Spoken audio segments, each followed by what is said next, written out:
नमस्कार, आदाब। Crime petrol Dastak में आप सभी का भोपाल मध्य प्रदेश से स्वागत है। इस एपिसोड में हमने किरदारों के नाम के साथ साथ घटना स्थल भी बदल दिया है। हम ये बात बिल्कुल स्पष्ट करना चाहते हैं कि हमारा उद्देश्य केवल एक जुर्म की कहानी का रिकंस्ट्रक्शन करना है, किसी ऑर्गेनाइजेशन पर उंगली उठाना कतई नहीं।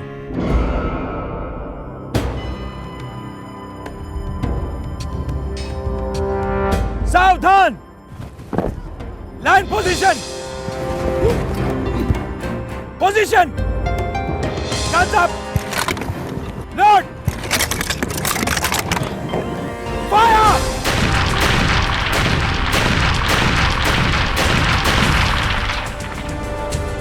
Soldiers! बुलेट जान लेती है, पर बुलेट जान के पीछे इंसान को नहीं पहचानती। सिपाही पहचानता है, जिम्मेदारी से निशाना लगाता है, सिर्फ जान बचाने के लिए फायर करता है, जान लेने के लिए नहीं। Yes sir! हमारी सबसे पहली जिम्मेदारी देश की रक्षा, दूसरी हमारे सुप्रीम कमांडर की रक्षा, तीसरी अपने फैमिली की रक्षा और सबसे आखिर में अपने खुद की रक्षा। Yes sir! हम सिपाही हैं, हमारा फर्ज रक्षा है, हत्या नहीं। Yes sir! इस बात में कोई दो राय नहीं हो सकती कि गोली सिर्फ जान लेना जानती है या फिर घायल करना। गोली खुद कभी निशाना नहीं लगाती। ये फैसला ट्रिगर दबाने वाला इंसान करता है। इंसान अपने जजमेंट से तय करता है कि क्या सही है और क्या गलत है। एक पल में फैसला करता है, रक्षा या हत्या।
राजू, क्या हीरोगिरी हो रही है शीशे के आगे? स्कूल के लिए लेट नहीं हो रहा क्या?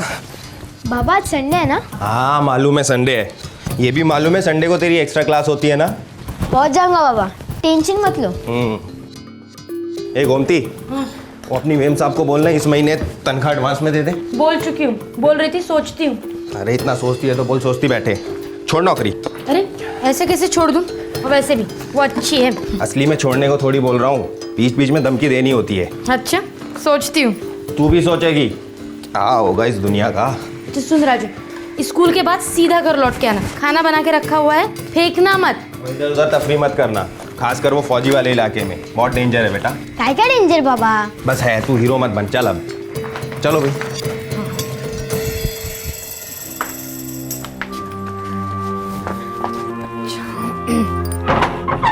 किसी की नजर ना लगे। अच्छे से पढ़ाई करना। हाँ चाबी है ना राजू? हाँ बाबा। चल चल, बाय राजू। संभाल के जाना और सीधे घर आना वापस। हाँ माँ। ये देख, मेरे पास सचिन तेंदुलकर है। अच्छा बच्चू, मेरे पास पूरे इंडिया का कैप्टन धोनी है। देख, धोनी आंखें फाड़ के, और राहुल द्रविड़ भी है, फिर बाद में कोहली भी है। अब बोल, एक मेरे को देना। हट चल। अब धोनी और तेंदुलकर दोनों ही मेरे पास है। ये नहीं दूंगा, धोनी और तेंदुलकर नहीं दूंगा। राजू, नहीं दूंगा। अरे मुझे मेरा धोनी दे।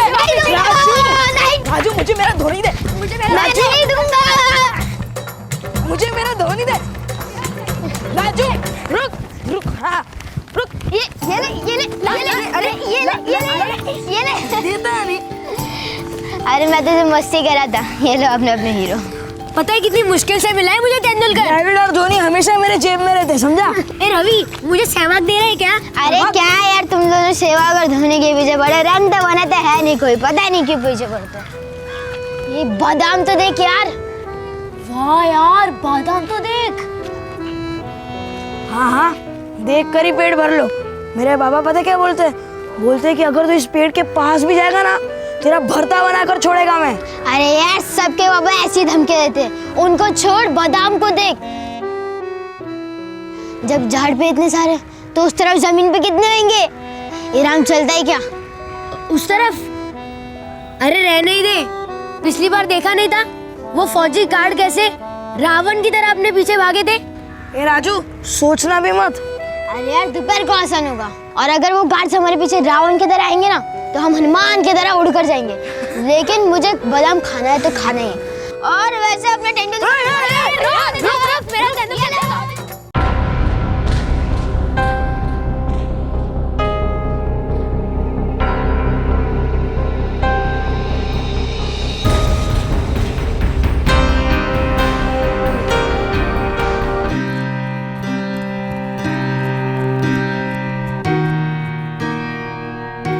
Good morning colonel Narendra. Good morning colonel Narayan, come join me. What a pleasant weather. Yeah lovely morning. पर कर्नल, मैं ये देख रहा था, हाँ, ये गिरे हुए बादाम हमारे बगीचे की शोभा बिगाड़ रहे हैं, और ऊपर से ये कीड़े मकोड़े और बंदरों को भी काफी अट्रैक्ट करते हैं। और हाँ, वो बस्ती के बच्चे, वो तो बंदरों की तरह दीवार फांद कर अंदर आ जाते हैं। सिक्योरिटी से बोलकर इन बच्चों को रोकना पड़ेगा। क्या है कर्नल, इन बच्चों ने हमें तंग कर रखा है। मैं सालों से इन्हें अपने ऑफिस की खिड़की से देखता आ रहा हूँ। बेझिझक दीवार फांद कर अंदर आ जाते हैं। मेरा तो इन्हें देखकर खून ही खोलता है। मैं इस सिलसिले में कर्नल अविनाश से बात करूंगा। आज ऑफिस में आपका आखिरी दिन है? हाँ कर्नल, 3.5 सालों की सर्विस रही है मेरी, और वो भी अनब्लेमिश्ड। Very true. वैसे मैंने क्वार्टर के एक्सटेंशन के लिए, मतलब 1 महीने के रिक्वेस्ट दिए। अच्छा, हाँ, तब तक मेरा बंगला तैयार हो जाएगा। वाओ, कहाँ बन रहा है आपका ये बंगलो? यही भोपाल में। Very good. बड़ी सस्ती डील मिल गई। ओके। और मतलब लोकेशन इतनी सुंदर है कि वहां से बड़ा तालाब भी दिखता है। Oh great. और हाँ, वहाँ कोई बादाम का पेड़ नहीं है। भोपाल शहर में एक फौजी छावनी, और छावनी के बिल्कुल पास एक बहुत बड़ी बस्ती। कंटोनमेंट के कंपाउंड में खड़ा है एक बादाम का पेड़, जिसका फल बस्ती के बच्चों को बहुत ललचाता है। राजू और उसके 2 दोस्त राम और रवि आए दिन फौजी छावनी में घुसपैठी करते और बादाम चुराकर उड़नछू हो जाते। उन्हें कई चेतावनियां मिली तो थी, पर आदत से मजबूर, मस्ती से भरपूर, वो तीनों बादामों के लिए बार बार लौट आते थे। कुछ फौजियों को बच्चों की यह हरकत नापसंद थी, लेकिन बच्चों को नहीं पता था कि यह नापसंदी नफरत में बदल चुकी थी।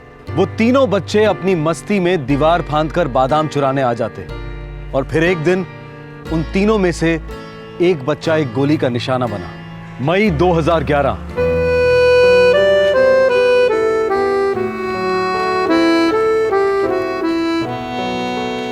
ए राजू, मैं अभी बोल रहा हूँ, चल वापस चलते हैं। कल ही फौजियों ने हमें वार्निंग दी थी। अरे यार, अगर हम वो बादाम नहीं खाएंगे तो बेचारे सड़े आएंगे। चलो चलो।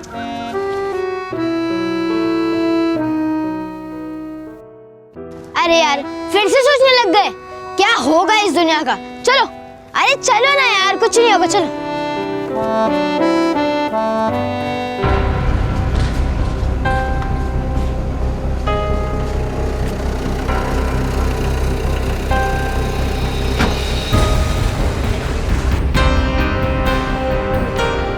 ऑफिसर,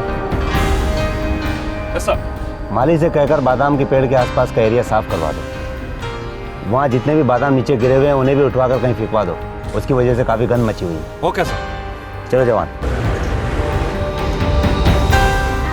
चल, अरे यार, जल्दी आ, जल्दी आ, जल्दी आ।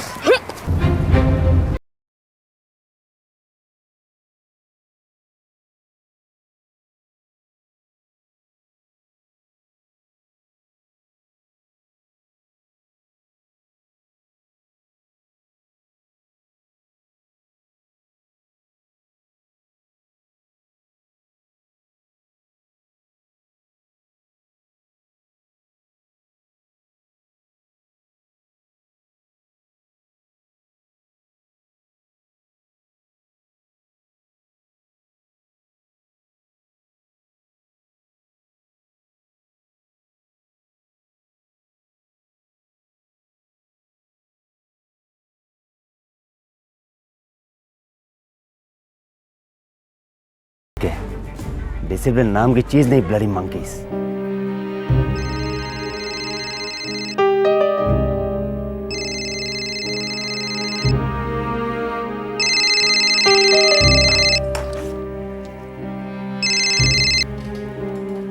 Good afternoon colonel Narendra. Afternoon colonel Avinash.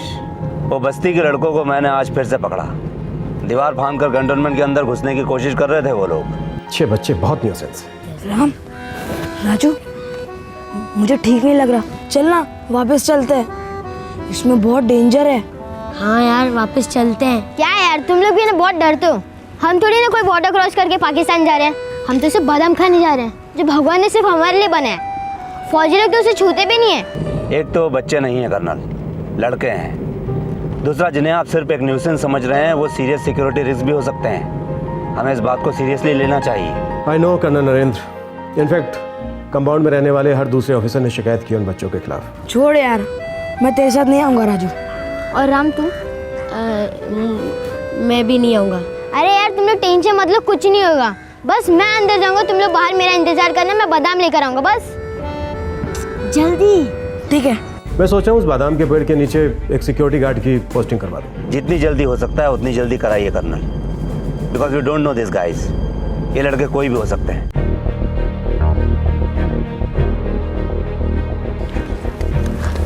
कोई नहीं है ना? जल्दी चल, जल्दी जल्दी चल। चल बैग दे। पहली बार तेरा वजन कितना है? आराम से। तुम दोनों यहीं पर रुको, मैं बादाम लेकर आता हूँ और फिर बाद में तुम दोनों मुझे मदद करना नीचे उतरने में। ठीक है। चलो मैं जाता हूँ। चल चल।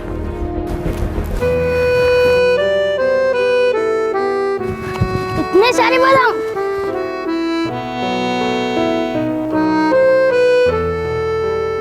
राजू जल्दी कर, यहाँ पर कोई आ जाएगा। रुक 2 मिनट में आता हूँ। बहुत सारे बादाम हैं, 1 हफ्ते के बाद ही आएंगे फिर।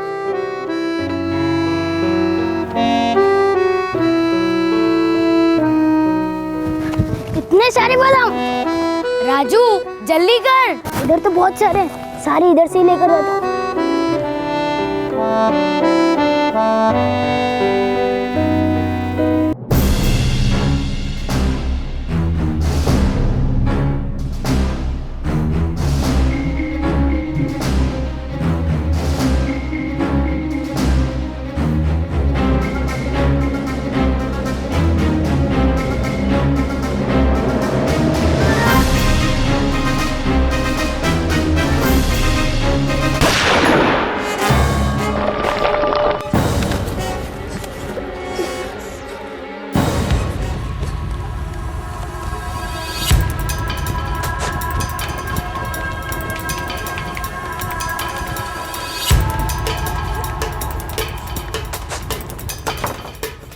यहाँ पर तो ताला लगा हुआ है। आंटी, आंटी आंटी जल्दी चलिए, वहाँ राजू को कुछ हो गए है। क्या हो गया? कहाँ है वो? राजू फौजी कंपाउंड में गया था, हम लोगों ने बहुत बड़े धमाके की आवाज सुनी। भगवान, तो अब कहाँ? हाँ, वो पड़ा हुआ है, बहुत खून निकल रहा है। आंटी खून। हाँ आंटी जल्दी चलो आंटी, जल्दी चलो।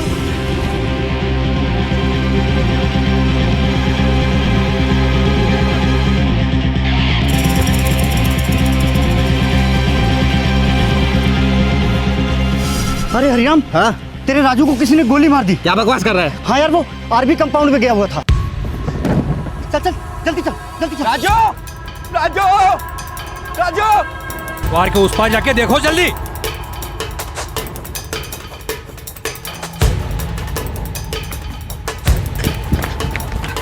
राजू, राजू, राजू उठ जा बेटा। बेटा तुझे कुछ नहीं होगा, मेरे बच्चे उठ जा। खोल बेटा, क्या हो गया तुझे बेटा? हेलो, पापा आए तेरे। कैंटोनमेंट गार्डन में अभी के अभी एम्बुलेंस भेजो। पापा आए तेरे।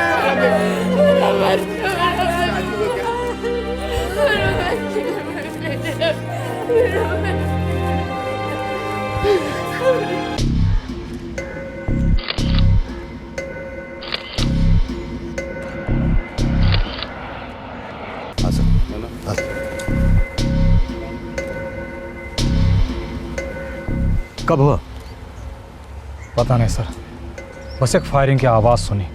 मैं भी ऑफिस से जा रहा था तो Somebody told me ऐसा कुछ हुआ है। सर, पास के गांधीग्राम बस्ती का लड़का था वो, नाम राजू, और उसके माँ बाप उसके साथ अस्पताल में है सर। सर हम बच्चों के माँ बाप और दूसरों के स्टेटमेंट्स रिकॉर्ड करने के बाद वापस लौटेंगे। श्योर इंस्पेक्टर, तब तक मैं भी पता लगाता हूँ ये कैसे हुआ और क्यों हुआ।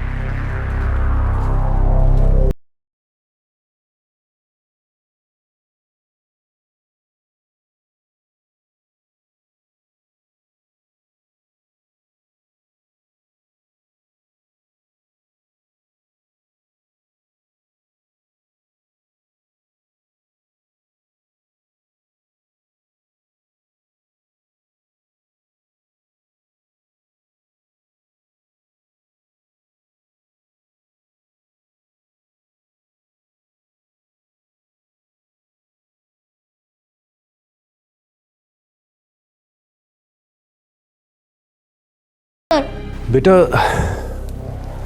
गोली किसने चलाई, देखा तुम दोनों ने? नहीं सर, हमने सिर्फ राजू को देखा, खून से लिपटे हुए। गोली कहाँ से चली, किसी को भागते देखा? नहीं सर, हमने कुछ भी नहीं देखा। इंस्पेक्टर, हमने इंटरनली पूछताछ की है। गोली हमारे कंपाउंड के बाहर से आई। दीवार के इस तरफ खड़े लड़कों ने अंदर से फायरिंग की आवाज़ सुनी। आवाज़ तो कहीं से भी आ सकती है इंस्पेक्टर। क्या उन्होंने किसी को फायर करते देखा? नहीं देखा। ऑफिसर, इस बस्ती में एक से एक ट्रबल मेकर्स रहते हैं और उनकी वजह से हम अपनी सिक्योरिटी ब्रीच को लेकर खुद काफ़ी परेशान रहे हैं। और वैसे भी मेरा ऑफिस तो वो पेड़ के ठीक सामने ही है, फायरिंग अंदर से हो ही नहीं सकती, इम्पॉसिबल।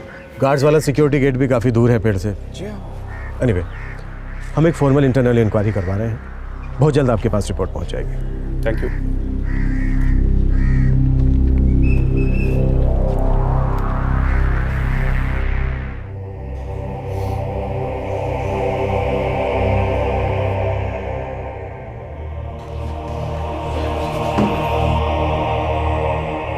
डॉक्टर साहब, कैसा मेरा बेटा राजू?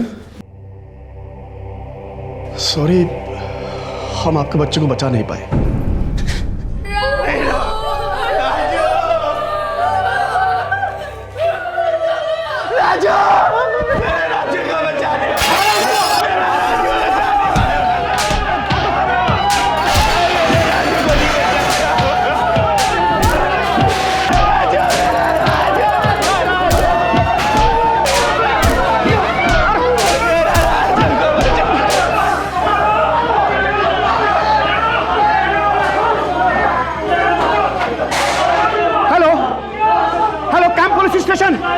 इंस्पेक्टर गणेश से बात करिए please. Yes doctor. Inspector Ganesh, हम उस बच्चे राजू को बचा नहीं सके, ही इज डेड नाउ। और यहाँ बस्ती वाले अपने बाहर हो रहे हैं। इंस्पेक्टर गणेश, यहाँ कुछ नहीं हो सकता, प्लीज जल्दी कुछ करिए। मैं अभी अपनी पुलिस टीम भेज रहा हूँ, आप बॉडी को पोस्टमार्टम के लिए भेज दीजिए प्लीज। मैं उसे पोस्टमार्टम में भेज दूंगा, पर इंस्पेक्टर गणेश प्लीज आप यहाँ अपनी फोर्स को भेजिए। राजू के हत्यारे बाहर आओ, हम यहाँ से नहीं हटेंगे।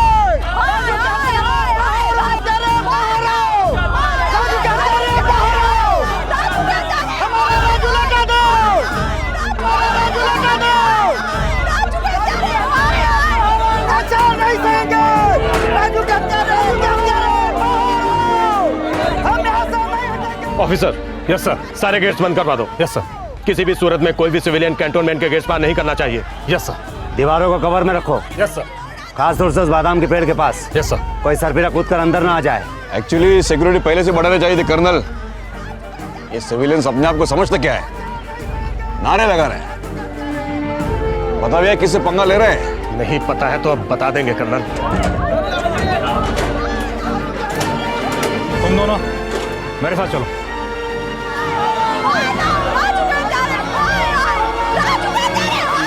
काफी क्लोज रेंज से फायरिंग हुई होगी।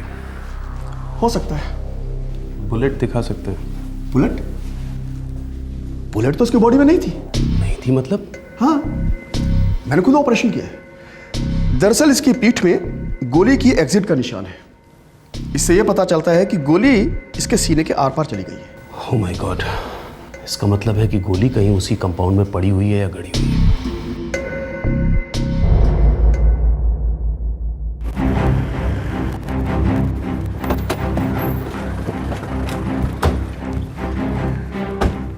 Yes officer. हमें क्राइम साइट की इंस्पेक्शन करनी है। आप यहीं रुकिए, मुझे कर्नल अविनाश से बात करनी होगी। आई एम सॉरी इंस्पेक्टर, ये एक नाजुक सिचुएशन है, मैं आपको कैंटोनमेंट के अंदर अलाउ नहीं कर सकता।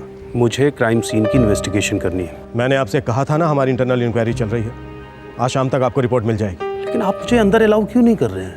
आज दिन भर बस्ती के लोगों ने काफ़ी हंगामा किया है हमारे गेट्स पर। हम किसी भी सिविलियन को कंपाउंड के अंदर दाखिल नहीं कर रहे हैं। वैसे भी शाम तक आपको रिपोर्ट मिल रही है ना? लेकिन मैं सिविलियन नहीं हूँ, अपनी ड्यूटी पर हूँ। आप फौज में नहीं हैं तो आप सिविलियन हैं। Officer sir. पुलिस को गेट तक एस्कॉर्ट करो। Okay sir. Thank you inspector. चलिए।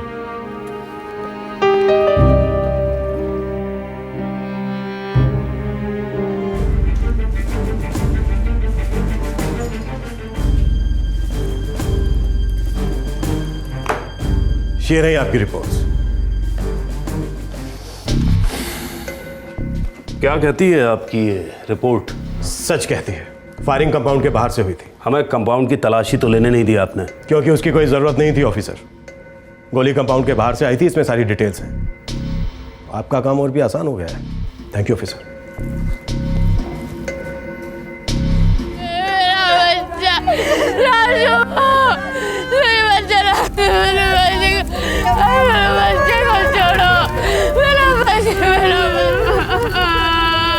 ये चिता जल रही है 11 साल के राजू की। भोपाल के गांधीग्राम बस्ती में रहने वाले राजू की मौत आर्मी कैंटोनमेंट के कंपाउंड में गोली लगने से हुई। राजू वहां बादाम चुराने गया था। एक ऐसा शौक, एक ऐसा खेल जिसे दुनिया का हर 11 साल का बच्चा करना चाहेगा। दीवारें फांदना और फल चुरा कर खाना। यही है वो बादाम का पेड़ जो आर्मी कैंटोनमेंट के कंपाउंड में पड़ता है। आर्मी ने स्टेटमेंट जारी किया है कि गोली कंपाउंड के अंदर से नहीं चली है। ऐसे में कई सवाल खड़े होते हैं। राजू को गोली कैसे लगी? वो गोली आखिर आई कहां से? राजू की मौत गोली लगने से हुई है या फिर गोली मारकर उसकी हत्या की गई है?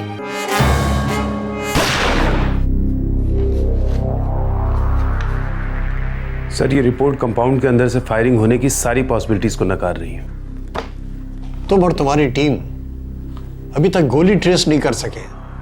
कोई और लीड भी नहीं है तुम्हारे पास? सर, हमें कंटोनमेंट के अंदर अलाउ करेंगे तभी तो गोली की सर्च होगी। एक बार गोली मिली तो बंदूक को ट्रेस कर सकेंगे, फिर मुजरिम को। ठीक है, मैं मसला हाईकमांड के सामने रखता हूँ। सर।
राजू एक गवर्नमेंट स्कूल में 5वीं कक्षा का ब्रिलियंट स्टूडेंट था। वो अपने माता पिता का इकलौता बेटा था और दोनों ने राजू के लिए कई सपने देखे थे। राजू की निर्दयी हत्या से सारी बस्ती आग बबूला हो चुकी थी। माता पिता की दर्द भरी आहें और बस्ती वालों की आगोश भरी चीखों से सत्ता के कॉरिडोर्स गूंज उठे थे। राज्य सरकार ने तुरंत ठोस कदम उठाए। एक गरीब घर का चिराग बुझ गया था और प्रशासन ने मुजरिम को रोशनी में लाने की ठान ली थी। यस सर, हमने उन्हें रिपोर्ट सबमिट कर दी है सर। मैंने इंक्वायरी पर्सनली सुपरवाइज की थी। मैं जानता हूं आपने रिपोर्ट बनाकर पुलिस को दी है, पर उन्हें अपनी रिपोर्ट खुद बनाने दीजिए। फिलहाल लोगों का गुस्सा आर्मी पर है और हम आर्मी की गरिमा पर कोई आंच अफोर्ड नहीं कर सकते कर्नल। श्योर सर, मैं पुलिस को कैंटोनमेंट में आने की परमिशन इशू कर दूंगा सर। Very good. और कैंटोनमेंट के पीआरओ से कहकर एक प्रेस ब्रीफिंग करवाओ ताकि ऑन रिकॉर्ड रहे कि हम मुजरिम को पकड़वाने में पूरी कोऑपरेशन कर रहे हैं। Yes sir. और एक बात सर, कोऑपरेशन सिर्फ ऑन रिकॉर्ड नहीं, ऑन द ग्राउंड भी होनी चाहिए, क्योंकि जो हुआ है अनफॉरगिवेबल है। Clear sir. देश की सेना के हाईकमांड ने इस मामले को बहुत गंभीरता से लिया था और पुलिस के साथ पूरी तरह से कोऑपरेट करने का आश्वासन भी दिया था। इसीलिए राजू की हत्या का केस स्टेट की क्राइम ब्रांच के हवाले कर दिया गया।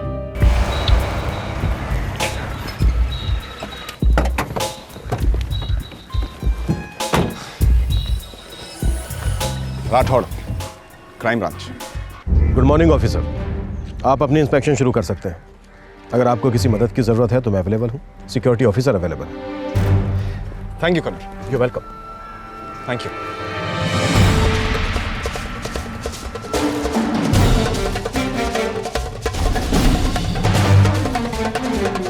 कर्नल अविनाश, इन लोगों को इनकी इन्वेस्टिगेशन करने दीजिए, लेकिन हम इन पर से अपनी नजर नहीं हटाएंगे। सर, राजू यहीं गिरा पड़ा था, खून से लथपथ।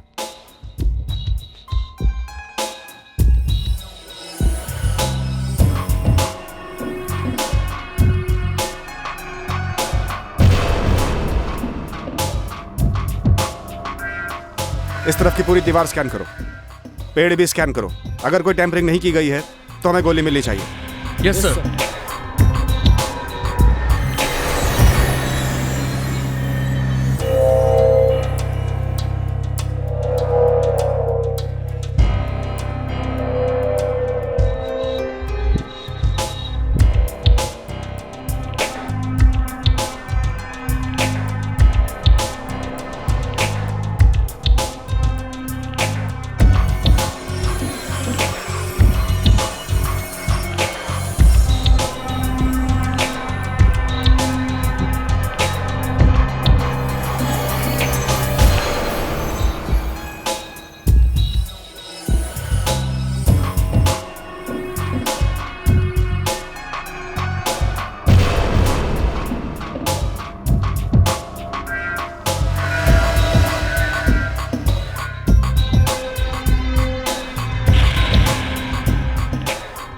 सर, गोली मिल गई सर।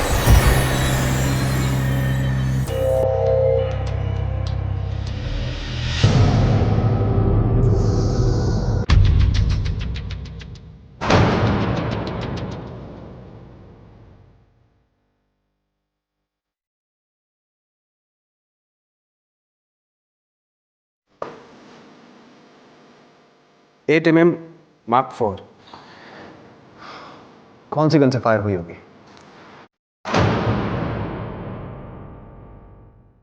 25 SI नॉफलर, अमेरिकन बनती।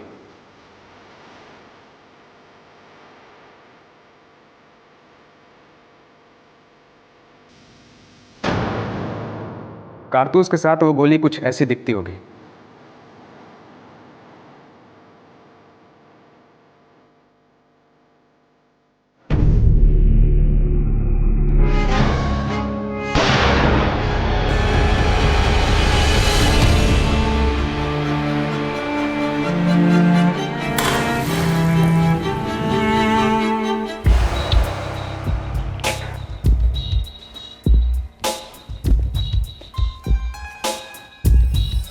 राजू यहां से दीवार पे चढ़ा था। उसके दोनों दोस्त राम और रवि यहां बाहर खड़े थे।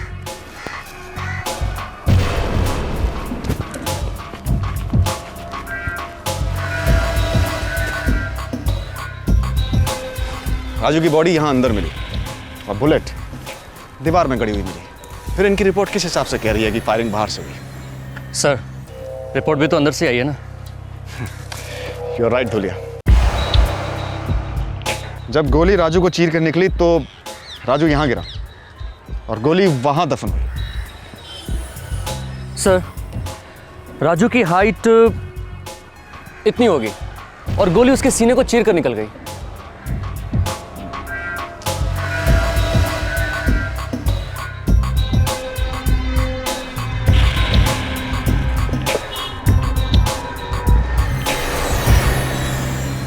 धुलिया, गोली दीवार में यहां दफन हुई और दीवार के उस तरफ बाहर गोली का कोई निशान नहीं है। Yes sir. मान लेते हैं कि गोली बाहर से चली और राजू को चीर कर रिबाउंड हुई दीवार पे, लेकिन रिबाउंड कहां से हो सकती है? इस तरफ तो सब खुला है, सिवाय उन ऑफिसेस के जो यहां से करीब करीब 40-50 मीटर की दूरी पर हैं। लेकिन धुलिया, उन ऑफिसेस के अलावा और कोई जगह नहीं है जहां से गोली चलाई जा सकती है।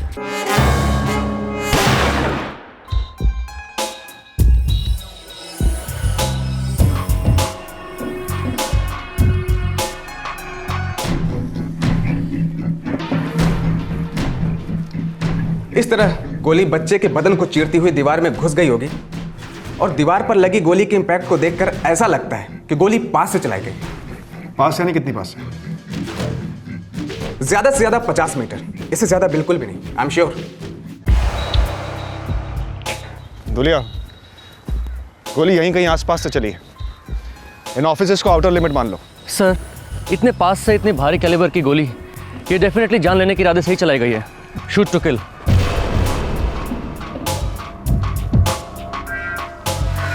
दुलिया, गोली की ट्रेजेक्टरी देखो।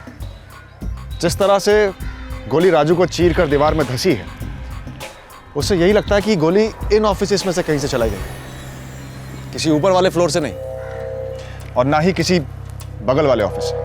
सर, मैं सिक्योरिटी ऑफिसर को बुला कर लाता हूँ।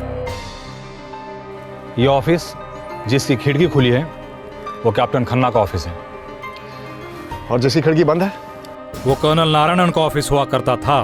1 हफ्ता पहले वो रिटायर हो गए। तो फिलहाल ऑफिस खाली है या कोई आ गया उनकी जगह? अभी तक तो नहीं। 2 दिन पहले तक कर्नल नारायणन वहाँ काम कर रहे थे। इसका मतलब जब हादसा हुआ वो अपने ऑफिस में थे? जी, उनकी ड्यूटी का आखिरी दिन था, सब कुछ समेट रहे थे। कहाँ मिलेंगे कर्नल नारायणन? नारायणन साहब आपको सीनियर ऑफिसर्स रेस्टोरेंट में मिलेंगे, उनका बंगलो नंबर 49 उधर। Thank you.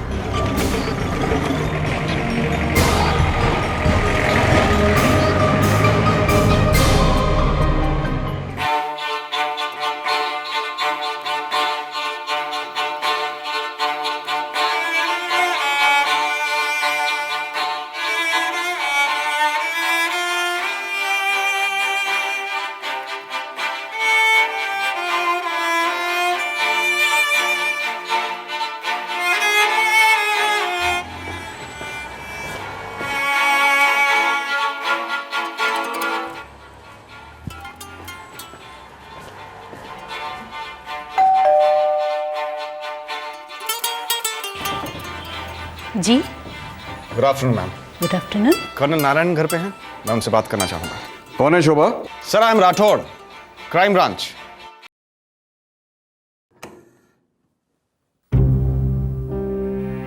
क्या नॉनसेंस है? तुम मुझे क्वेश्चन करने मेरे घर में घुसे हो? Sir please calm down sir. मैं एक बहुत ही सिंपल सा सवाल पूछ रहा हूं कि जब उस लड़के राजू को गोली मारी गई तब क्या आप अपने ऑफिस में थे? मैं अपना सारा काम निपटा कर घर जाने की तैयारी में था। बाहर कुछ शोर शराबा सुना, जाकर देखा तो पता चला कोई सिक्योरिटी ब्रीच हुई है, कोई फायरिंग हुई है। That's all. सर, उस लड़के राजू को आपके ऑफिस से 50 मीटर से भी कम की दूरी पर मार दिया गया और आपने कुछ नहीं देखा। वो मेरा ऑफिस का आखिरी दिन था ऑफिसर। मैंने अपनी सारी चीजें पैक कर ली, ऑफिस की सारी खिड़कियां बंद कर ली, और जब मैं बाहर आ रहा था तब देखा कोई अफरा तफरी मची है। तो मैं ये कह सकता हूं कि जब फायरिंग हुई, जब राजू को मार गिराया गया, तब आप ऑफिस बिल्डिंग में ही थे। उस दिन मैं रिटायर हो रहा था, मैं बिजी था। मेरा ध्यान सिर्फ और सिर्फ मेरे काम पे था, और ऑफिस की खिड़कियां बंद थी, यह मैं आपको पहले ही बता चुका हूं। सर, आपने गोली की आवाज नहीं सुनी? सुनकर डिस्टर्ब नहीं हुए? खिड़की खोलकर बाहर देखने की नहीं सोची? सर, आप ये बात भूल रहे हैं कि एक आर्मी कैंटोनमेंट है। यहां आए दिन प्रैक्टिस फायरिंग होती रहती है। गोलियों की आवाज से हम डिस्टर्ब नहीं होते। मेरे जिंदगी के 37 सालों से मैं गोलियों की आवाज सुनते आ रहा हूं। लड़ाइयां लड़ी है मैंने, वॉर्स। वॉर क्या होता है समझते हैं आप? नहीं सर, नहीं समझता। मैं सिर्फ इतना समझना चाहता हूं कि एक छोटे से बच्चे की हत्या हुई है आपके ऑफिस से 50 मीटर से भी कम की दूरी में, और आपका ध्यान नहीं गया सर। बागीचा आपकी खिड़की के बिल्कुल सामने है। 11 साल का बच्चा मरा है सर, और आपको कोई फर्क नहीं पड़ा। मुझे कोई बात दोहराना पसंद नहीं है। मैं आपको पहले ही कह चुका हूं, यह फायरिंग मेरे ध्यान में नहीं गई, बस। सर, आप अपने घर या ऑफिस में आप कौन सा हथियार रखते हैं? मैं घर या ऑफिस में हथियार क्यों रखने लगा? ये आर्मी कैंटोनमेंट है, कोई फ्रंट या बॉर्डर नहीं है। यहां सिर्फ सिक्योरिटीज को हथियार दिए जाते हैं, या कोई स्पेसिफिक रिक्वायरमेंट हो तो। Thank you sir.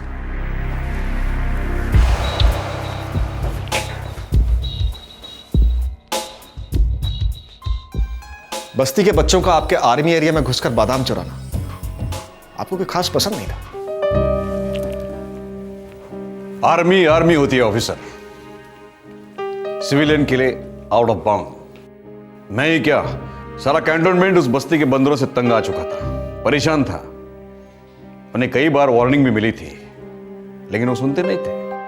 लेकिन इसका यह मतलब नहीं कि हम छोटे छोटे बच्चों को गोली मार देते। समझे आप? समझा sir. Good. Sir, colonel Narayan के ऑफिस को लगकर जो दूसरा ऑफिस है वो कैप्टन खन्ना का है। ये कैप्टन खन्ना वही है जिसे मैंने उस दिन देखा था। एक बार मिल लेते हैं कैप्टन खन्ना से।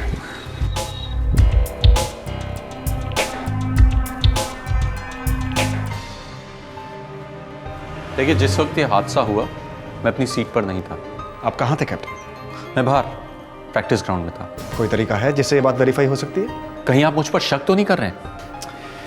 कैप्टन साहब, आपका ऑफिस और कर्नल नारायण का ऑफिस, ये दोनों मौका वारदात के सबसे करीब थे। मैं हर पॉसिबिलिटी टटोल रहा हूं, आप इसे पर्सनली मत लीजिए प्लीज। ऑफिसर, आप इस तरह से घूमते घूमते हमारे ऑफिसर से क्वेश्चन नहीं कर सकते।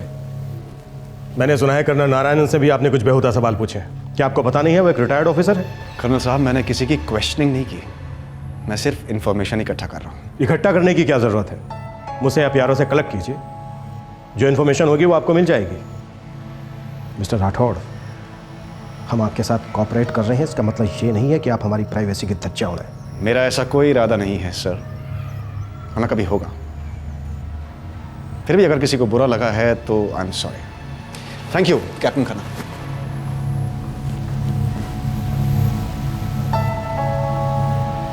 पूरा कैंटोनमेंट इन लड़कों से नफरत करता था। लड़कों को वार्निंग्स भी दी गई जो उन्होंने सुनी नहीं। कैंटोनमेंट वालों के शब्दों में ये लड़के घुसपैठ कर रहे थे, लिमिट्स का उल्लंघन कर रहे थे। जल्दी जल्दी जल्दी।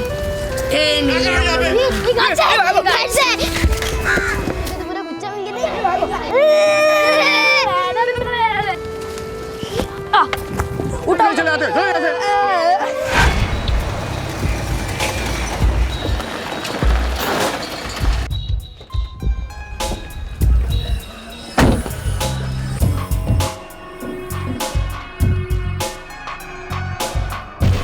हाँ सर, कई दफे हमें वार्निंग भी दी गई थी। फौजी हमसे बहुत नफरत करते थे। लेकिन हमें बादाम बहुत अच्छे लगते थे। तुम्हारा दोस्त सिर्फ इसलिए मारा गया क्योंकि वो बादाम चुराने गया था? जी सर। कोई खास ऑफिसर जो सबसे ज्यादा डांटता था, वार्निंग्स देता था, पीछा नहीं छोड़ता था? जी सर। कौन था? उस दिन जब हम वहाँ बादाम चुराने गए थे तो एक फौजी ऑफिसर हम पे बरस पड़े थे। कितनी बार बोला तुम लोगों को आर्मी कंपाउंड के अंदर आना मना है, समझ में नहीं आता तुम लोग को? हाँ, देखो ये तुम लोगों की लास्ट वार्निंग है। अगर तुम लोग मुझे दोबारा से यहाँ दिखाई दिए तो गोली मार दूंगा, समझे? हाँ सर।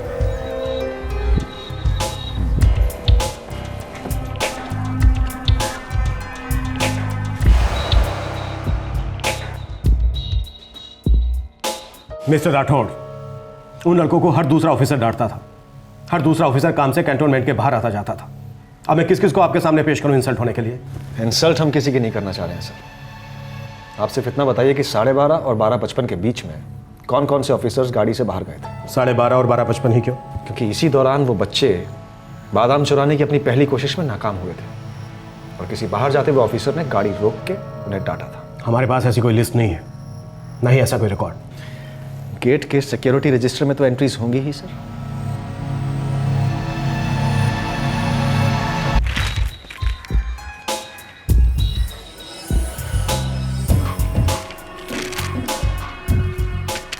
सर, 12:30 और 12:55 के बीच सिर्फ एक गाड़ी गेट से बाहर गई है। किसकी गाड़ी थी? कौन था इसमें? कर्नल नरेंद्र अकेले थे उसमें। Thank you. ये थे वो? हाँ sir.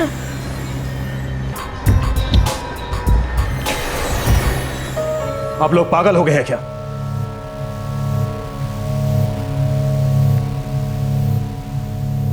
Mister Rathore, colonel Narendra इस कैंटोनमेंट के सबसे सीनियर सर्विंग ऑफिसर हैं। राजू पर गोली चलने के 10 मिनट पहले उन्होंने बच्चों को धमकाया था। Nothing doing officer. Colonel Narendra की क्वेश्चनिंग नहीं हो सकती और नहीं होगी। सर 4 मई को आपके कंपाउंड में जो भी हुआ वो फायरिंग प्रैक्टिस तो नहीं हो सकती, क्योंकि फायरिंग गार्डन में हुई, प्रैक्टिस रेंज में नहीं। आपने अपनी रिपोर्ट में बार बार ये कहा है कि फायरिंग बाहर से हुई, जिसका कोई आधार नहीं है, कोई बेसिस नहीं। पॉइंट पर आइए ऑफिसर। पॉइंट ये है सर कि 4 मई की दोपहर को आपके कंपाउंड में जो कुछ भी हुआ वो एक ब्रूटल कोल्ड ब्लडेड मर्डर था। एक मासूम और गरीब बच्चे का मर्डर जो बागीचे में गिरे हुए फल चुराने आया था। न गिरे हुए फल को मालूम था, न मरने वाले बच्चे को, कि आर्मी और सिविलियन जमीन के बीच की दीवार कहां है और क्यों है। आप अभी भी पॉइंट पर नहीं आए ऑफिसर। आप पॉइंट मिस कर गए हैं कर्नल, और अब मैं पॉइंट पर नहीं आऊंगा। अब कर्नल नरेंद्र को क्राइम ब्रांच के ऑफिस आना पड़ेगा क्वेश्चनिंग के लिए। व्हाट? इम्पॉसिबल। मैं रिक्वेस्ट कभी पास नहीं करूंगा।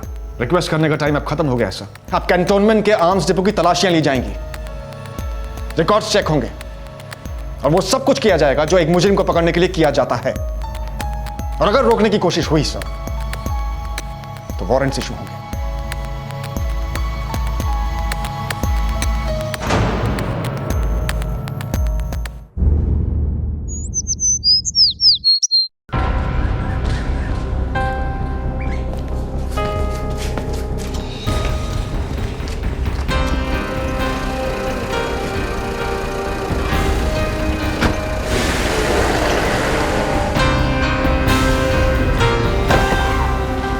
Good morning everybody. Good morning sir. All yours officer, shoot. पूछिए क्या पूछना चाहते हैं, डरिए नहीं।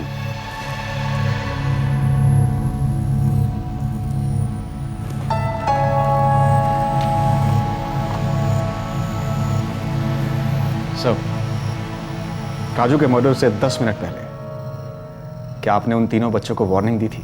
दी थी, लेकिन उन्होंने आपकी वार्निंग मानी नहीं। इस बात पे तो आपको बहुत गुस्सा आया होगा। मुझे बहुत गुस्सा नहीं आया, क्योंकि मैं उन लड़कों को बहुत बार वार्निंग दे चुका था, लेकिन वो किसी की नहीं सुनते थे, न मेरी न ही किसी और आर्मी ऑफिसर की। सर, उस दिन आप कहाँ के लिए निकले थे? मैं सेक्रेटेरिएट गया था। किस लिए सर? ऑफिशियल काम था, जिसका इस केस से कोई ताल्लुक नहीं है ऑफिसर। क्या आपने राजू को गोली मारी थी सर?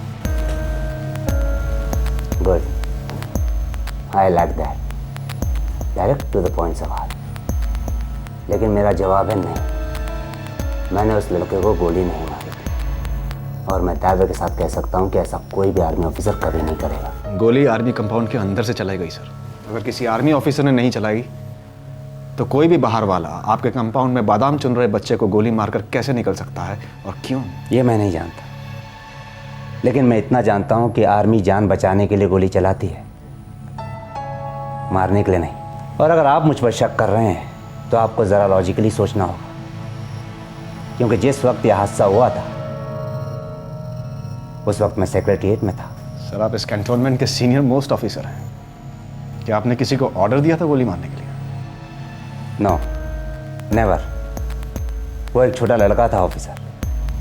अगर मैं उसे सीरियसली वार्न करना चाहता तो मैं उसे पकड़ के उसके फैमिली के पास ले जाता, उसके पेरेंट्स को वार्न करता कि वो अपने बच्चे को डिसिप्लिन सिखाए।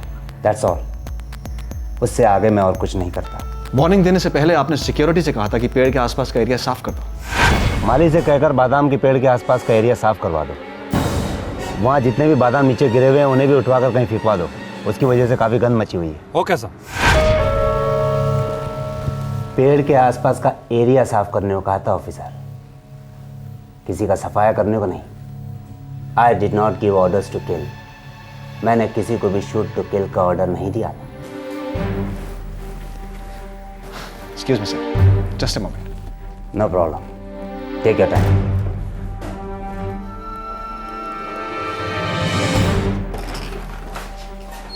सर, ये सेक्रेटरीट गए ज़रूर थे, मैंने चेक किया है। मैंने फ़ोन रिकॉर्ड्स भी चेक किए हैं। 1:15 बजे इनकी कर्नल अविनाश से फ़ोन पे बात हुई है, बच्चों को धमकाने के 2 मिनट बाद। वो बस्ती के लड़कों को मैंने आज फिर से पकड़ा। दीवार फांदकर कैंटोनमेंट के अंदर घुसने की कोशिश कर रहे थे वो लोग। 6 बच्चे बहुत न्यूसेंस हैं। एक तो बच्चे नहीं है कर्नल, लड़के हैं। दूसरा, जिन्हें आप सिर्फ एक न्यूसेंस समझ रहे हैं वो सीरियस सिक्योरिटी रिस्क भी हो सकते हैं। हमें इस बात को सीरियसली लेना चाहिए।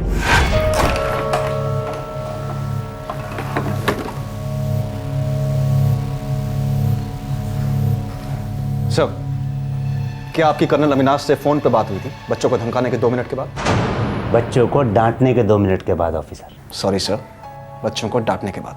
हाँ, मेरी कर्नल अविनाश से बात हुई थी। क्या बात हुई थी सर? प्राइवेट कन्वर्सेशन थी। मेरे लिए जानना जरूरी है। I think it's relevant to the case.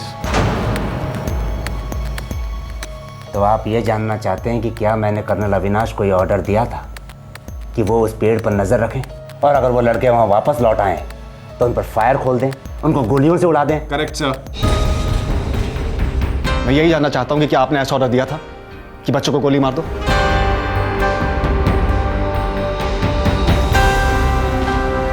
नहीं, मैंने कर्नल अविनाश से सिर्फ उस पेड़ के पास सिक्योरिटी बढ़ाने के लिए कहा था। और कर्नल अविनाश ने जिस सिक्योरिटी ऑफिसर को भेजा उसने राजू को मार गिराया। आप आरोपों पर आरोप लगा रहे हैं ऑफिसर, वो भी बिना किसी सबूत के।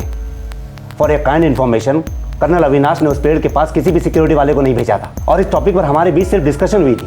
लेकिन अब मुझे लगता है कि हमारे बीच डिस्कस करने के लिए कुछ बाकी नहीं रहा, इसलिए आप मुझे इजाजत दें so that I can go and join my duty. Good day.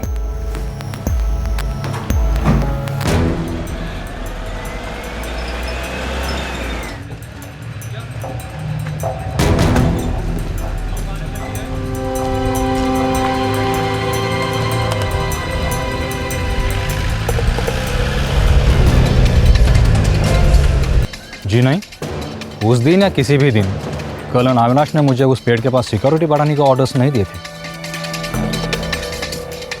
आपके गार्ड्स कौन सी गन इस्तेमाल करते हैं?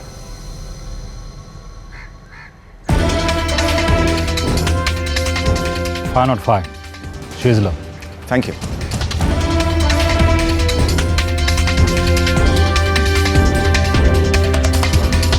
हाँ, उस दिन कर्नल नरेंद्र से उस पेड़ के पास सिक्योरिटी बढ़ाने के बारे में मेरी बातें हुई थी। दरअसल उससे पहले भी कई ऑफिसर्स ने मुझे यह सुझाव दिया है, पर आपकी जानकारी के लिए बता दूं मिस्टर राठौड़, उस दिन मैंने उस पेड़ के आसपास कोई सिक्योरिटी नहीं लगवाई थी। कर्नल, मुझे आपकी आर्मरी चेक करनी है। जान सकता हूँ क्यों? आपकी आर्मरी डिटेल रिकॉर्ड्स रखती होगी कर्नल। मैं ये देखना चाहता हूँ कि किसे कौन कौन सी पिस्टल, राइफल या एम्यूनिशन इशू हुई है। आप एग्जैक्टली चेक क्या करना चाहते हैं? मैं एग्जैक्टली ये चेक करना चाहता हूँ कि राजू के सीने को चीर कर निकलने वाली गोली कौन सी गन से फायर हुई थी और वो गन किसको इशू हुई थी।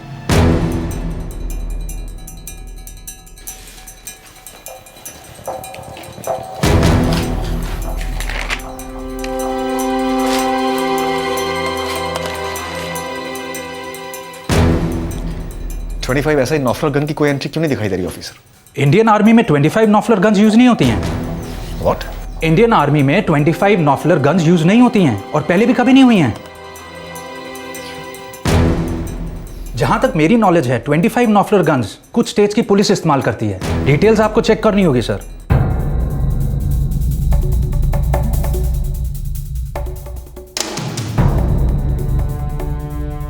SI नॉफलर गन ज़्यादातर पुलिस फोर्स में इशू होती है, बट मैं ये पक्का नहीं कह सकता कि इंडियन आर्मी इसका इस्तेमाल बिल्कुल भी नहीं करती। सर, उनके रिकॉर्ड्स में कहीं भी 25 SI नॉफलर का जिक्र नहीं है, किसी भी पेज पर नहीं है। रिकॉर्ड्स बदले या छेड़े नहीं गए। मैंने महीनों की एंट्रीज चेक की। पर्सनल हथियार भी हो सकते हैं। क्या मतलब? कुछ ऑफिसर्स के अपने खुद के पर्सनल हथियार होते हैं जिनका फौज से कोई संबंध नहीं होता। हो सकता है किसी की 25 SI नॉफलर गन हो। सर, अगर पर्सनल हथियार यूज हुआ है तो चलाने वाला कोई सिक्योरिटी गार्ड या ऑन ड्यूटी ऑफिसर तो हो ही नहीं सकता है। कोई ऐसा ऑफिसर हो सकता है जिसके पास पर्सनल हथियार है और अपने गुस्से पे काबू नहीं है। लेकिन सर, गोली डेफिनेटली उस पेड़ के पास के उस ऑफिस से ही चली है और उन 2 ऑफिसर्स की ऑफिस है वहां पर।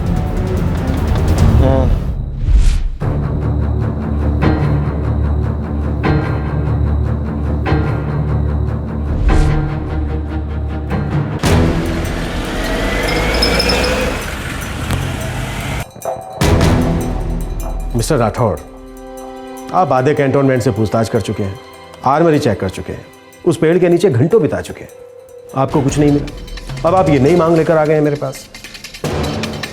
आप हमारी रिपोर्ट से सेटिस्फाई क्यों नहीं हो जाते? गोली अंदर से नहीं, बाहर से चली थी मिस्टर राठौड़, बाहर से। कर्नल अविनाश, सेटिस्फाइड होने के लिए मैं कोई कंज्यूमर नहीं हूं जिसे आप टीवी, फ्रिज या एसी बदल कर दे रहे हैं। मैं एक मर्डर इन्वेस्टिगेट कर रहा हूं सर। एक 11 साल के बच्चे का मर्डर। और सेटिस्फाइड तो मैं तब होऊंगा सर जब कातिल मेरे लॉकअप में बंद होगा।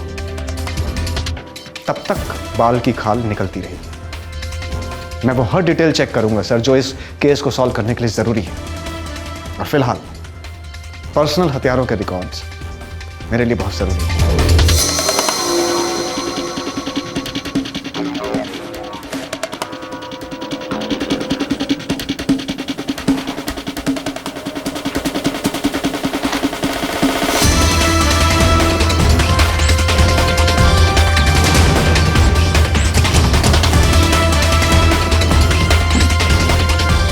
खुश?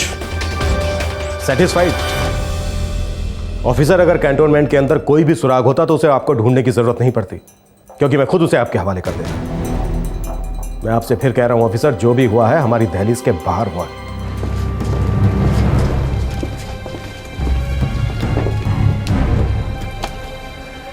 पुलिस इन्वेस्टिगेशन उस बादाम के पेड़ के गोल गोल चक्कर काट रही थी। उससे आगे जाने का कोई सीधा रास्ता नहीं मिल रहा था। राजू की हत्या किसी आर्मी के वेपन से नहीं हुई थी और ऑफिसर्स की पर्सनल हथियारों की लिस्ट में भी कोई 25 SI नोफलर गन नहीं थी जो इस हत्या में इस्तेमाल हुई थी। फिर राजू पर गोली किसने चलाई, कैसे चलाई और क्यों चलाई? माना कि बहुत सारे सवालों के जवाब नहीं मिल रहे, लेकिन कुछ सुराग हमारे पास जरूर है।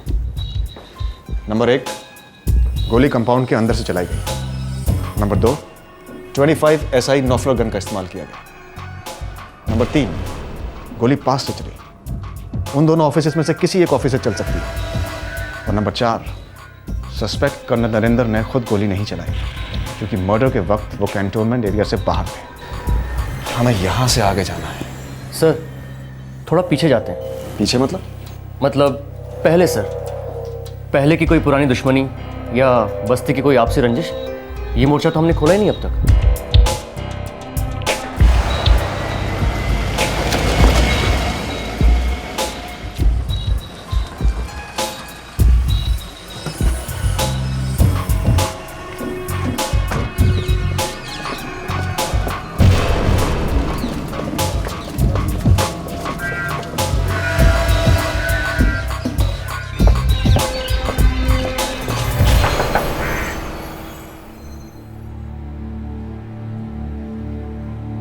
साहब गरीब का एक ही दुश्मन है, गरीबी। पूरी बस्ती में साहब कभी किसी से कोई झगड़ा नहीं हुआ मेरा। काम पर किसी से कोई तू मैं, कोई गाली गलौज कभी भी नहीं। साहब बाल बच्चे वाले आदमी हम लोग, कभी कुछ कम ज्यादा हुआ भी हो तो बच्चे को कोई क्यों मारेगा साहब? सब हम दोनों ना बहुत मेहनत करके एक एक पैसा जमा कर रहे थे सब राजू की पढ़ाई के लिए। पहला नंबर लाता था साहब, वो हर चीज में अव्वल आता था। अब स्कूल में पूछ लीजिए, बड़ा होके इंजीनियर कलेक्टर बनना चाह रहा था साहब वो। सब हम चाहते थे कि वो बहुत नाम और इज्जत कमाए। गोली मार दी उसको। बादाम चुराए थे साहब मेरे बच्चे ने, कोई हीरे नहीं चुराए थे। हर छोटा बच्चा बादाम चुराए थे साहब। आपने भी चुराया होंगे बचपन में। जिसने मेरे बच्चे की जिंदगी चुराई है ना साहब, उसको कोई माफ नहीं करेगा साहब। ऊपर वाला कभी माफ नहीं। सर जब हम दोनों लड़ते थे तो राजू हमें छुड़ाता था। हाँ सर, हम तीनों बहुत अच्छे दोस्त थे। राजू, रवि और मैं वहाँ से बादाम तोड़ने गए थे। हाँ सर, और अभी हम लोग वहाँ कभी नहीं जाते, बहुत डर लगता है। और तो और हमारा मन भी नहीं करता है वहाँ जाने का।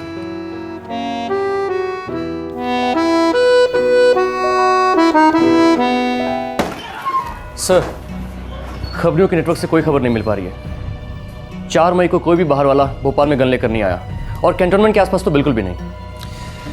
बोलिया, ये आपसी दुश्मनी वाला मोर्चा बंद करते हैं, इस समय कुछ नहीं मिलेगा। मुझे पूरा यकीन है कि कैंटोनमेंट की उन दीवारों के बीच में किसी न किसी के पास प्राइवेट नॉफलर गन जरूर है, बस वो शख्स हमारे निशाने के रडार पे नहीं आ रहा। सर प्राइवेट हथियार है तो लाइसेंस तो लगती ही होगी। ओह यस, ये बात हमने पहले क्यों नहीं सोची। प्राइवेट लाइसेंस पुलिस के थ्रू इशू होते हैं। हर प्राइवेट हथियार किसी न किसी पुलिस स्टेशन में रजिस्टर होता है। लेकिन सर कैंटोनमेंट के सभी अफसर को अपने प्राइवेट हथियार आर्मी को डिक्लेयर करना होता है। एक ऑफिसर ने आर्मी के सामने अपना प्राइवेट हथियार डिक्लेयर नहीं किया Sheikh. It's as simple as that. Yes sir, लेकिन भोपाल के किसी न किसी पुलिस स्टेशन में तो इसकी रजिस्ट्रेशन जरूर हुई होगी। एग्जैक्टली। कोई भी पुलिस स्टेशन छूटना नहीं चाहिए। Yes sir.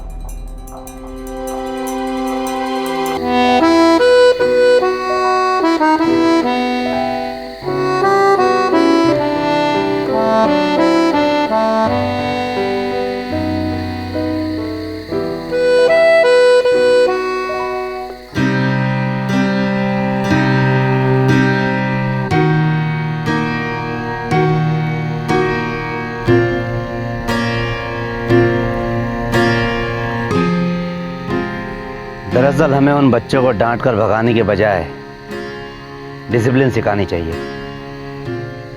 फिर ये हादसा होता ही नहीं। कर्नल, जो भी हुआ वो बहुत ही अनफॉर्चुनेट था और कंप्लीटली अनएक्सपेक्टेड।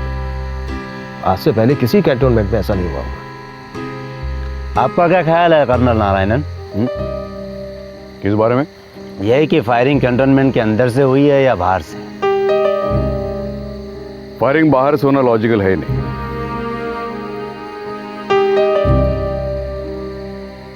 क्राइम ब्रांच का ऑफिसर गलत नहीं था। बुलेट जिस तरह से ट्रैवल हुई है और दीवार में घड़ी मिली, इसमें कोई डाउट नहीं कि फायरिंग अंदर से हुई थी।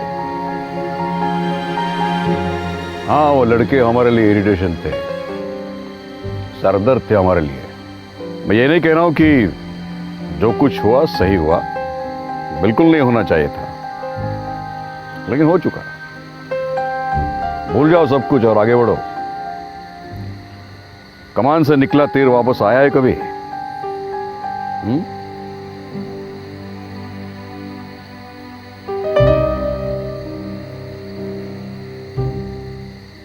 Good night gentleman. Good night. Good night. Good night.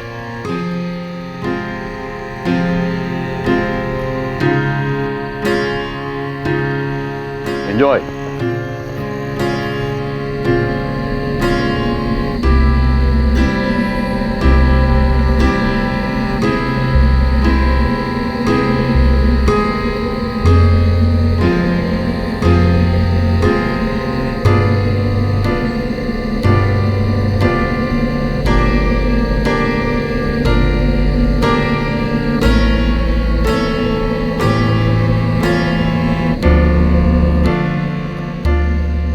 Colonel Avinash, आपने जो इंक्वायरी की थी वो आपने प्रॉपरली तो कंडक्ट की थी ना? ये आप क्या कह रहे हैं कर्नल नरेंद्र? इंक्वायरी मैंने खुद सुपरवाइज की थी। कहीं कुछ छूट तो नहीं गया?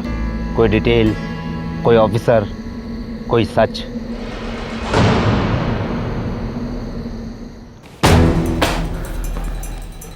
सर, ऑल ओवर भोपाल की 76 पुलिस स्टेशन से प्राइवेट हथियारों के रिकॉर्ड्स। एक भी डिटेल छूटी नहीं चाहिए धुलिया। Yes sir.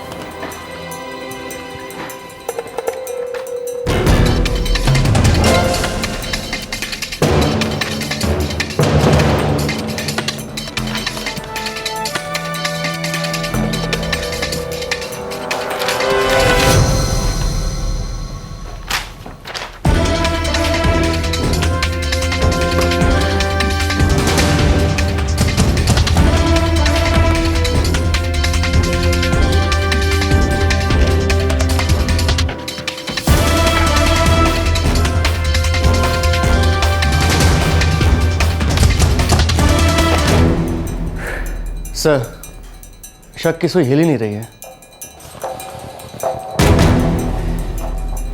आज के लिए यहीं रोकते हैं, कल कंटिन्यू करेंगे। लगे रहेंगे धुलिया, शक की सुई हिलेगी और वो घड़ी आएगी जब राजू का कातिल हमारे सामने होगा। Good night.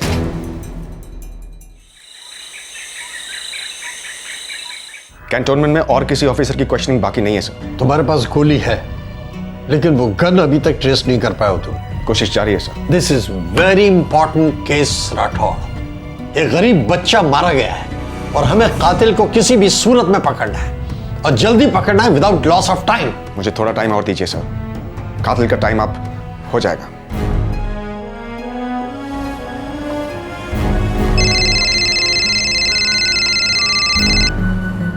हाँ धुलिया बोलो। सर, गन ट्रेस हो गई है। Very good Dhulia. Sir, current licence में कोई भी 25 SI नॉफलर का लाइसेंस नहीं मिला इन फाइलों में। तो फिर आर्मी ने अपने रिकॉर्ड्स के साथ कोई छेड़खानी नहीं की, बस इस ऑफिसर ने अपनी पर्सनल गन आर्मी के सामने डिक्लेयर नहीं की।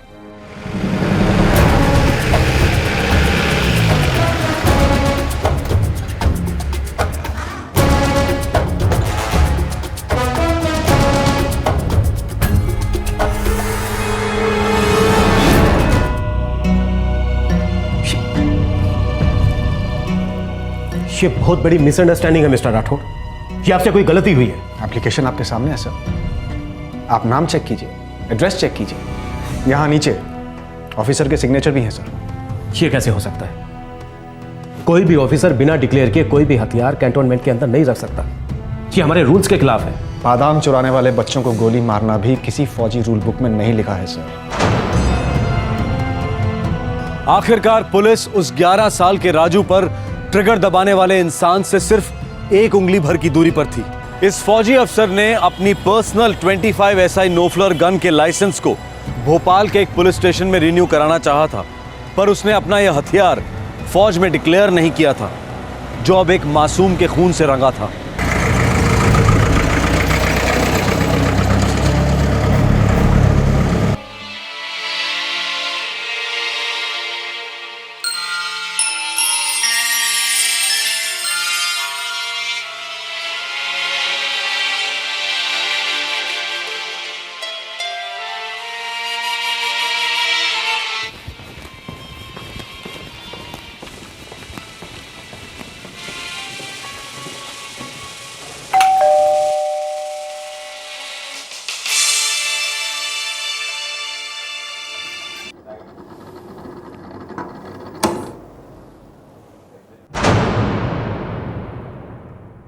सर, ये डॉक्यूमेंट कहता है कि आपने 3 महीने पहले अपनी पर्सनल वेपन की लाइसेंस सुनेबल एप्लीकेशन की थी। कर्नल नारायण, आपके पास 25 SI नोफ्लर गन है। What nonsense! These are baseless allegations. मेरे पास कोई पर्सनल वेपन नहीं है।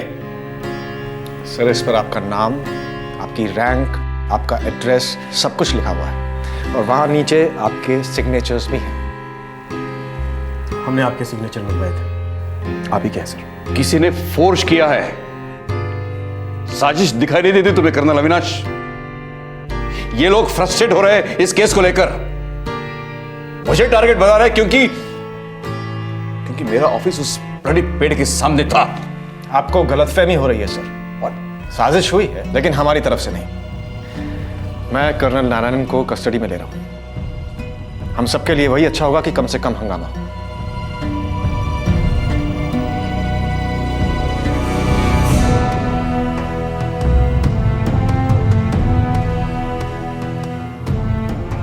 सर, कोऑपरेट करेंगे तो बेस्ट रहेगा। इनके पास हार्डकोर सबूत है। Please sir.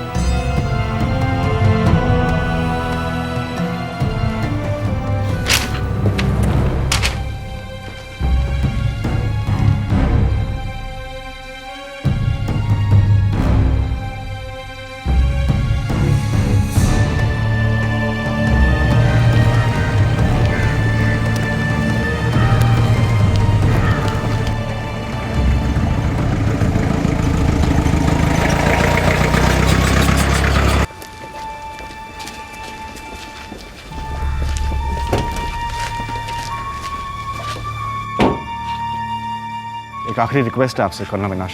बताएं। मुझे कर्नल नारायण का पूरा सर्विस रिकॉर्ड चाहिए। मैं ये जानना चाहता हूँ कि उन्होंने एक गन कहाँ से खरीदी और कब खरीदी। 1 घंटे में आपके ऑफिस में होगा। Thank you very much for your cooperation colonel. You welcome officer. Thank you.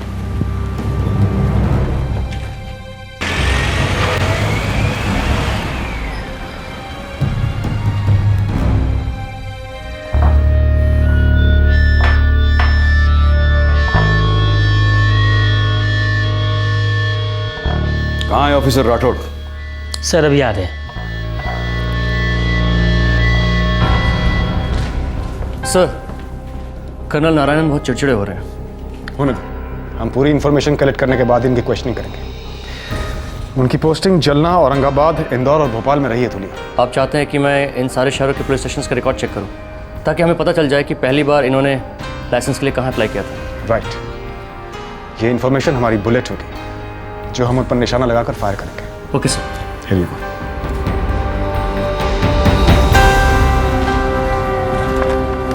इस बार क्राइम ब्रांच का निशाना बिल्कुल सही लगा था। 4 शहरों के पुलिस रिकॉर्ड्स छानने के बाद पता चला कि कर्नल नारायणन ने 25 SI नोफ्लर गन 2005 में, यानी कि वाकयात से 6 साल पहले इंदौर में खरीदी थी, जहां उनकी पोस्टिंग हुई थी। ये वही राइफल थी जो उन्होंने भोपाल कंटोनमेंट पोस्टिंग में आर्मी को डिक्लेयर नहीं की थी। अब बस ये जानना रह गया था कि आखिरकार कर्नल नारायणन ने राजू की हत्या क्यों की थी।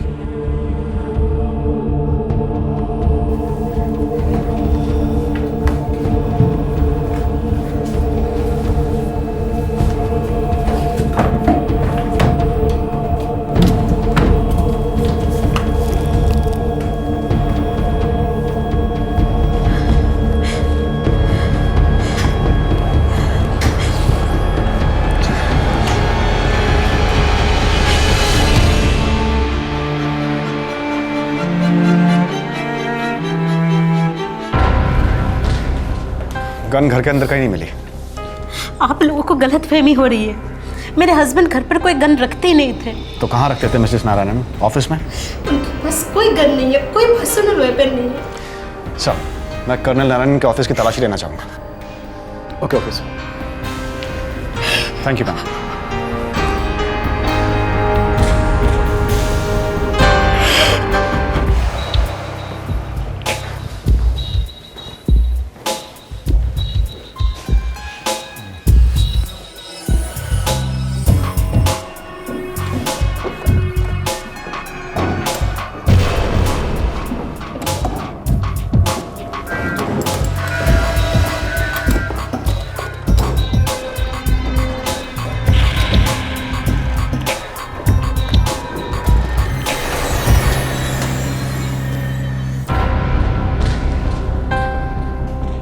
सर, गन यहाँ नहीं है। कहीं डिस्ट्रॉय तो नहीं कर दी उन्होंने? ऑफिसर, कर्नल नारायणन बहुत सीनियर ऑफिसर है, वो गन डिस्ट्रॉय नहीं करेंगे। सर, एक 11 साल के बच्चे की जान ले ली, उसके माँ बाप की जिंदगी डिस्ट्रॉय कर दी।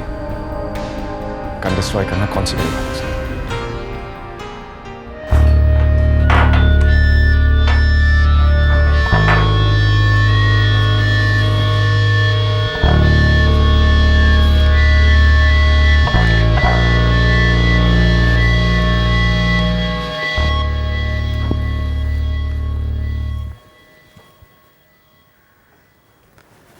हमें पहले से मालूम था सर कि गोली आपके ऑफिस से या उसके आसपास से चली है।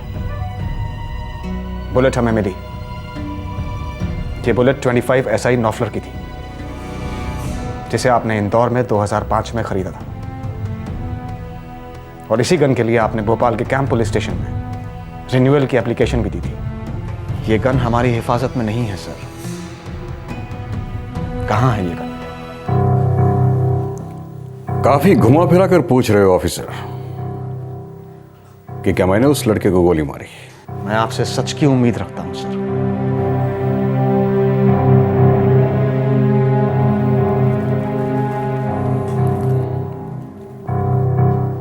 हाँ, मैंने उस लड़के को मार डाला। मुझे बहुत ज्यादा गुस्सा आया था, मैं बहुत ज्यादा अपसेट था। रोज रोज ये 3 बंदर शोर मचाते, मेरे काम में डिस्टर्ब करते। कोई उन पर चिल्लाता, भाग जाते साले। उधम मचा रखा था पूरे कैंटोनमेंट में।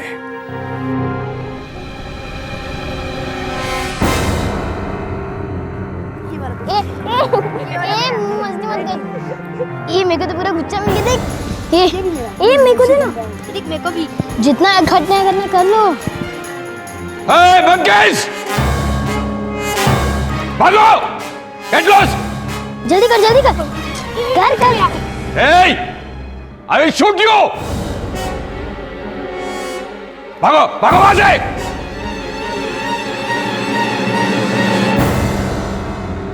वो सुनते नहीं, कभी नहीं सुनते। बड़ों के लिए इज्जत नहीं, मिलिट्री के लिए रिस्पेक्ट नहीं, डिसिप्लिन नाम की कोई चीज नहीं। उन्हें अंदर आना मना था, फिर भी आते, कभी रुकते ही नहीं। उन्हें रोकना जरूरी था।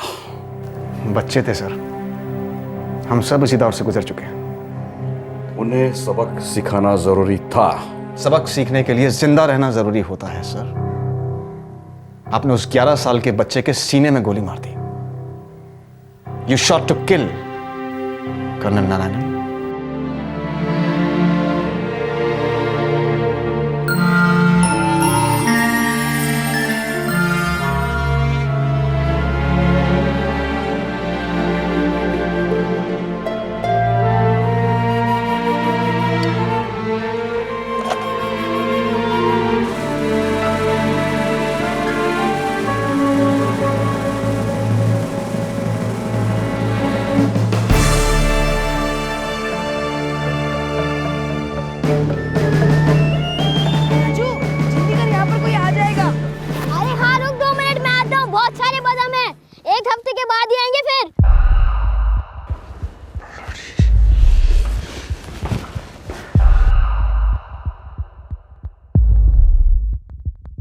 ब्लडी रास्कल्स, ये लोग सिर्फ कैंटोनमेंट में ही नहीं, मेरी जिंदगी में घुसपैठ कर रहे हैं।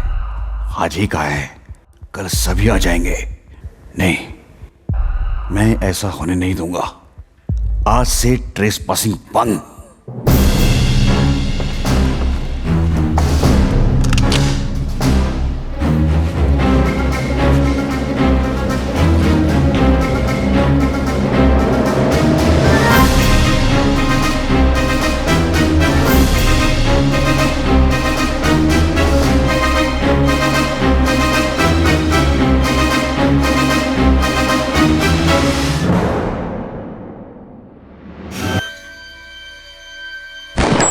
उसने लाइन क्रॉस की थी। आप वो बात को समझ ही नहीं रहे हैं ऑफिसर। हर इंसान के लिए, सिविलियन हो या फौजी, बॉर्डर को ठीक से समझना जरूरी है। जब आप लाइन क्रॉस करते हो, आप उल्लंघन करते हो, ट्रांसग्रेशन। पता है इससे क्या होता है? आप मेरे लिए खतरा पैदा करते हो। मैं आपको वार्निंग देता हूं, तुम लिमिट क्रॉस कर चुके हो। आप सुनते नहीं। आपको दोबारा वार्निंग दी जाती है, फिर भी आप सुनते नहीं।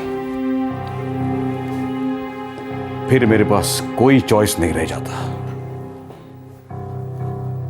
मैं गन उठा लेता हूं। छड़ी उठाते सर, बंदूक क्यों? वो बच्चे क्या टेररिस्ट थे? उन्होंने क्या इंटरनेशनल बॉर्डर क्रॉस किया था?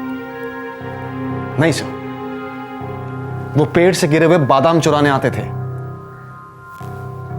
वो पेड़ उन मासूम बच्चों के जैसा आर्मी और सिविलियन के बीच का फर्क नहीं समझता, कोई लिमिट या लाइन नहीं समझता। वो बच्चे मेरे काम में डिस्टर्बेंस थे, कैंटोनमेंट के गार्डन की खूबसूरती बर्बाद कर रहे थे। बाहर बोर्ड लगा है, हिंदी और इंग्लिश में लिखा गया है, बड़े बड़े बोल्ड लेटर्स में लिखा गया है, रिस्ट्रिक्टेड एरिया। अनधिकृत प्रवेश करने वालों पर मुकदमा चला जाएगा। मुकदमा कहां चला?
Please sir.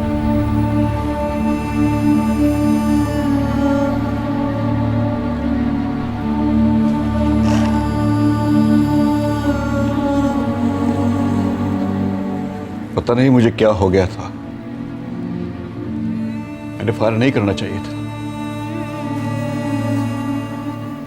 बुलेट जान लेती है सर, पर बुलेट जान के पीछे के इंसान को नहीं पहचानती, सिपाही पहचानता है। कोई दुश्मन है, दोस्त है, या फिर कोई छोटा बच्चा। जिम्मेदारी से निशाना लगाता है, सिर्फ जान बचाने के लिए फायर करता है, जान लेने के लिए नहीं सर। I'm sorry. Sorry.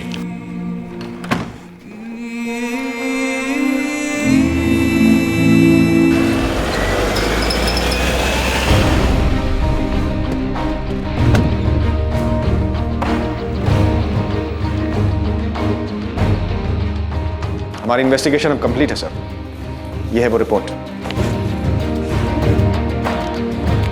हम रिटायर्ड कर्नल नारायणन के खिलाफ चार्जशीट फाइल कर रहे हैं। Great job officer Rathore. आपने ज़्यादातर अपने आप को मैच्योरली हैंडल किया, मैंने ज़्यादातर ऐसा नहीं किया। कोई बात नहीं सर, आप अपना काम कर रहे थे, हम अपना। काम में कभी कभी गलतियां हो जाती हैं मिस्टर राठौर, हमसे भी हुई। इन गलतियों के लिए हम माफ़ी चाहते हैं। Thank you sir. Thank you.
मैं जहाँ हूँ यहाँ मुझे बादाम तोड़ने से कोई नहीं रोकता। ये बादाम सबके हैं, इसलिए यहाँ ना ही कोई दीवार है और ना ही कोई बाउंड्री।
एपिसोड देखने के लिए हमारे चैनल को सब्सक्राइब करें और बेल आइकन दबाना ना भूलें।